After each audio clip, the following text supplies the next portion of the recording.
think friendship has to be reciprocal. Mm-hmm. So, I want you to put in the same energy that I'm putting in. Right. And I think that has shown me in some instances of life who's really my friend and who's not. Yeah. Like if you're not matching me with the energy, if everything is always on my end, if I'm the one that's always trying to keep things going, that's always content, and then you hear people say, oh, I'm busy, blah, blah, blah, blah, but you make time for what you want to make time for. That's true, but I also try to give people grace too. Like, for instance, so like when Courtney talked about like she has a handful of friends. So like I got like, again, groups of friends. So like, I got a handful of friends that I talk to about this stuff, a handful of friends I talk to about this stuff, but we're like close in certain areas. But one of my friends in those groups, like we barely ever talk. But I know that if I need her. Wait a minute. Are y'all ready for this? What? No. What? Damn.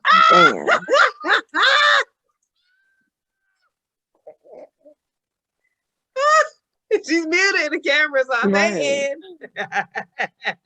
She made her way in. Can you hear me? Where's we can hear you.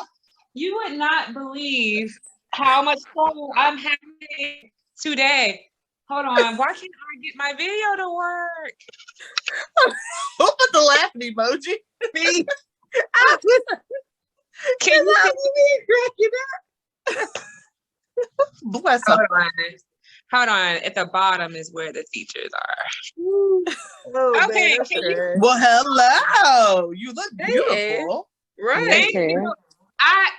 I am so sorry I'm late. I couldn't find a quiet spot in the house but in here, and there was no outlets. So I had to go look for an extension cord to charge my phone while I was doing the video. So I'm so sorry. Well, welcome. It's good to see everybody. Good. No, yeah. We are actively talking about friendship. Did we lose you or just you? Okay. We're actively talking about friendship. I can't see everybody. I'm so sorry. There we go. I'm so sorry, y'all. Okay, now I'm good. Okay. All right. So Anne has joined us. This is Anne. Hello. So we're going to continue our conversation about friendship. Clarissa, you were mid-sentence, babe. Go ahead. Yes. So I was saying that, okay, one of my groups of friends that I tell things to, there's this one friend who I've known for a long time, like 13, 14 years. And we barely ever talk, but I know if something is happening and I need her, I can call her and she's going to answer. She's going to respond. She's going to make the time and prioritize it.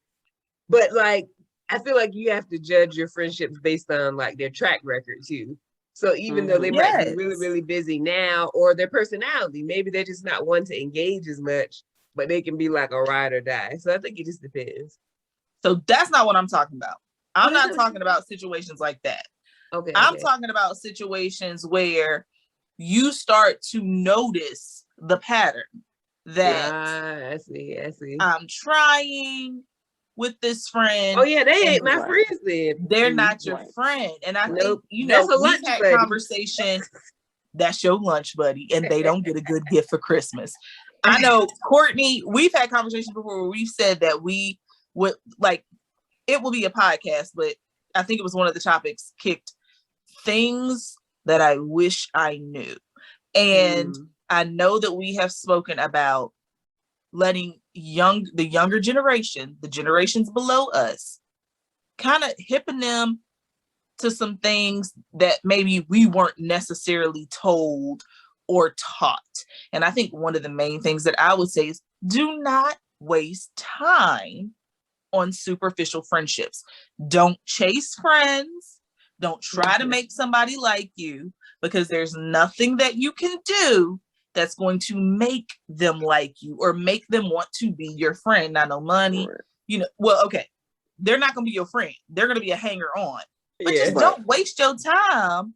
If you are noticing that you are putting big energy into a friendship and you're getting minimal energy from them, let it go. So that's what I'm talking about. I think I I know I have some real genuine friends who are busy and we don't talk all the time like that. But like you said, see, like if I call them, I know they're going to be there. Like $100 grand, hop on a plane for me. It's not even a question. So not that. I'm talking relationships that you're putting 75% in and they're giving you 30. Do we hold on to those? And if we do hold on to those, are we holding on to them for the wrong reasons? That's a good question. Yes. I feel like when you... Oh, go ahead, Court. Sorry. No, it's okay. I feel like when you're I mean, those kind of things, I feel like they kind of fall off anyway. You know what I'm saying? Like eventually I'm gonna stop texting you. Eventually I'm gonna stop. Like I take it, especially in the past few years, I take it very personally. Yeah. And I know I shouldn't. One of my really close friends, I was texting her, like we talk at least once a month. I was texting her, I was calling her, she wasn't responding, and I was taking it personally. Like I cried. And I was like, and my husband was like, what's wrong? And I was like, she's not answering the phone, she's not answering my text messages. Like, I don't know if anything's wrong or if she just doesn't want to be friends. Like, I took it very personally. And I texted her one day and I was like, look, I just want to know that you're okay. You know what I'm saying? Like, I won't, if you don't want me to text you anymore, just say so and I won't. And she called me. And she was saying that she was just going through a hard time. She wasn't answering the phone for anybody.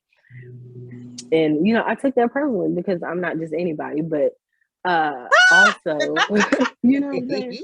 But also, I want to know that you're okay, you breathing, type stuff. But yeah, I did. I took it very personally. And but that's where we... Go ahead. And I was just saying, like, my husband was like, Courtney, like, why? Just wait. She's gonna reach out. And I was like, well, but she's not.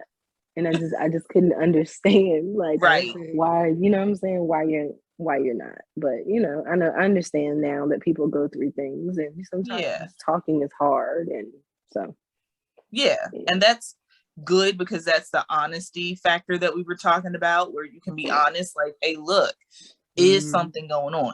Again, I ain't talking about that. I'm talking about them raggedy people.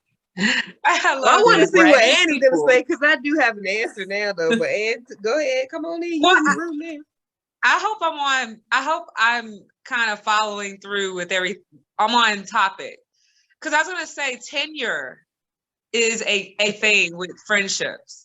Yes. Like, we think because we're grandfathered in with someone that we have to hold on to them. I mean, that's kind of how relationship. Not talking about that one?